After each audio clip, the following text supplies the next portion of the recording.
Well, I want to kind of start getting to do more comic book reviews, and I thought since there was a current big sort of like crossover event like just ended in DC, I thought this is probably a good start to really get a good proper start on it, and that's the Green Lantern Rise of the Third Army.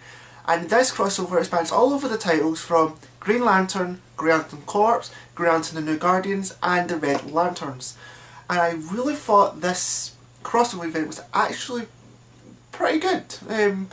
For someone that really isn't that much of a big Green Lantern fan.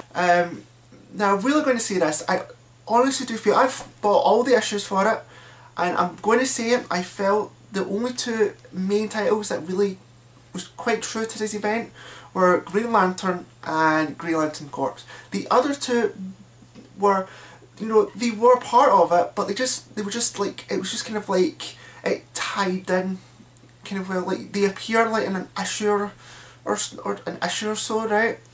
And they've got like their own sort of problems to deal with, like in their own sort of issue, like the same with like any other sort of issue, but they just never really had that strong focus for it. Whereas the other two, as well, they had their own sort of dealing with their own problems. I thought they were more sort of into this sort of current situation than sort of than the other two. Basically, the Guardians of the Green Lantern Corps, there's like 7 of these blue midget things.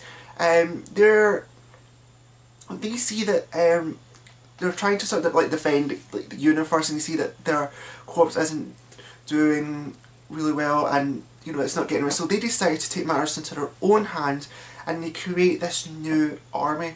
And basically, they take like a bit of their skin or something. They turn this guy, and he becomes literally this sort of alien with no mouth, no ears.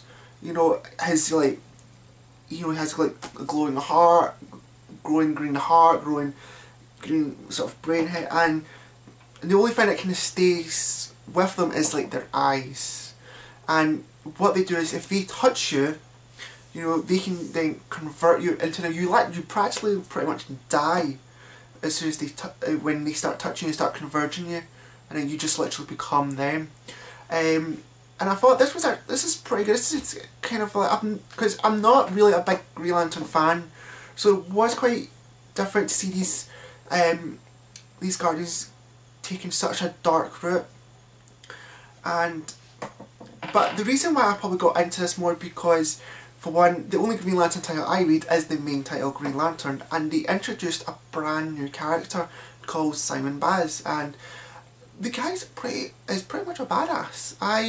I'm liking the character, but when I was reading the Green Lantern Corps, I started to kind of like Guy Gardner. Like, I knew who Guy Gardner was, and I read Justice League International, so I knew who he was. I knew he was part of the Green Lantern, and I knew he's a bit different. But this guy's he's pretty cool, and he's all about justice, and that's what I find what's really good about him. Now, I'll probably say this starts off from like all of the issue 13 and then finishes off at issue 16 plus an annual, but I'll also state, it also starts with Green Lantern issue 0, because it's kind of like the introduction of Baz, so there is that little extra and that little extra.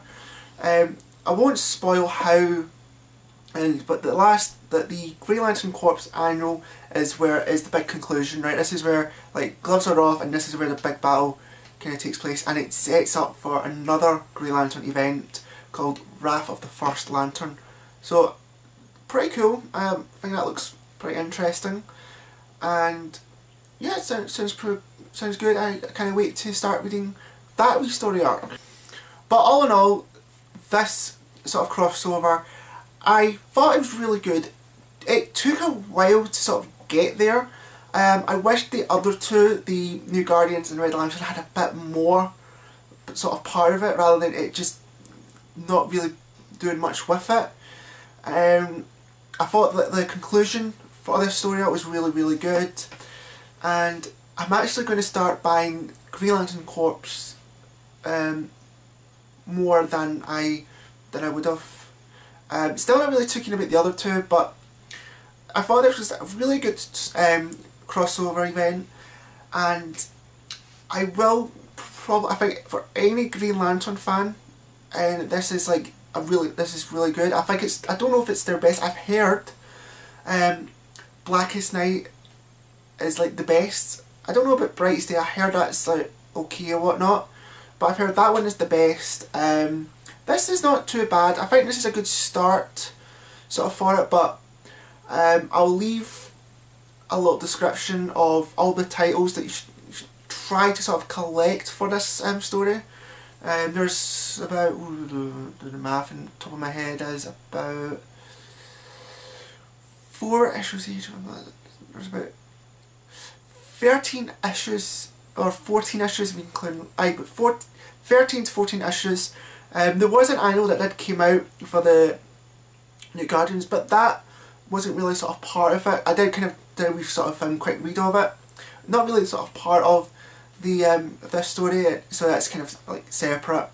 But all in all, it's really good. I think this is a good start for the Green Lantern sort of group for the DC, and I think if you are a Green Lantern fan, you'll probably have been buying all the issues, and you probably would have liked it a wee bit. And I can't wait for the new arc, Wrath of the First Lantern, and it looks as though it's going to be quite interesting.